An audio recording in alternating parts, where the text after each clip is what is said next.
সবাইকে নেক হায়াত দারাজ করুক, সকল প্রকার বিপদ আপদ থেকে হেফাজত করুক। আমাদের এই বাংলাদেশটা যেন কোরআন দিয়ে চলে, আগামীর বাংলাদেশ যেন হয় কোরআনের বাংলাদেশ, আগামীর বাংলাদেশ যেন হয় ইসলামের বাংলাদেশ। ঠিক কিনা? আমরা সবাই বলি আল্লাহুম্মা আমিন। এ পর্যায়ে কথা রাখবেন পল্লী উন্নয়ন রেসিডেন্সিয়াল স্কুল অ্যান্ড কলেজের প্রতিষ্ঠাতা, পল্লী উন্নয়ন ফাউন্ডেশনের চেয়ারম্যান জনাব মোহাম্মদ নজরুল ইসলাম স্যার। আউযু বিল্লাহি মিনাশ শাইতানির রাজিম। বিসমিল্লাহির রহমানির রহিম।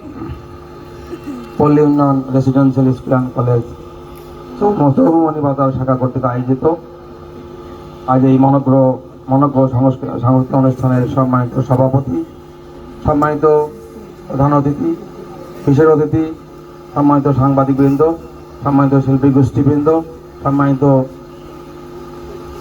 উপস্থিতি, সকলের প্রতি শ্রেণীভেদে সালাম, আসসালামু আলাইকুম। আমি আল্লাহ তাআলার শুকরিয়া আদায় করছি যে রব্বুল আলামিন আমাদেরকে সুন্দর একটি সুস্থ সংস্কৃতি আপনাদের সামনে পরিবেশন করার তৌফিক দান করেছেন। এই জন্য আমরা সকলে শুকরিয়া আদায় করছি, আলহামদুলিল্লাহ। দলিত পরিমাণবতনের মুক্তিদূত বিশ্বনেতা, যার আদর্শই একমাত্র সমাজে প্রতিষ্ঠা করা একমাত্র লক্ষ্য, সেই মহান নেতার দরবারে দরুদ পড়ি সাল্লাল্লাহু আলাইহি সাল্লাম। আমি সবাইকে 16 ডিসেম্বরের শুভেচ্ছা জানিয়ে আমি আমার কথা সংক্ষিপ্ত আকারে শুরু করছি। সুপ্রিয় উপস্থিতি, আপনারা জানেন পল্লী উন্নয়ন রেসিডেন্সিয়াল স্কুল অ্যান্ড কলেজটি 2010 সাল থেকে এ যাবৎ হাঁটি পাপা করে চলছে।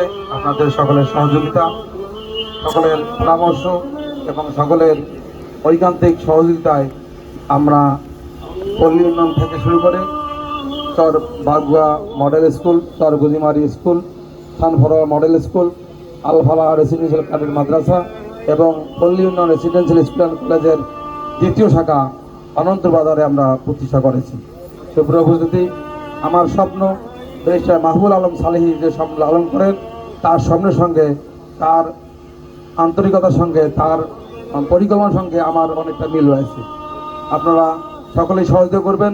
এরকম পল্লী উন্নয়ন স্কুলে শুধু যেন শিক্ষিতই নয়, বরং এর পাশাপাশি কিভাবে একটা ছেলে প্রথম শ্রেণীতে ভর্তি হয়ে আগামী 10 বছরে সে কোরআনের হাফেজ হয়ে বাইর হবে, সে এবং সেটা অর্থসহ 3 ভাষায়, বাংলায় এবং ইংরেজি এবং আরবিতে বক্তব্য পেশ করতে পারবে।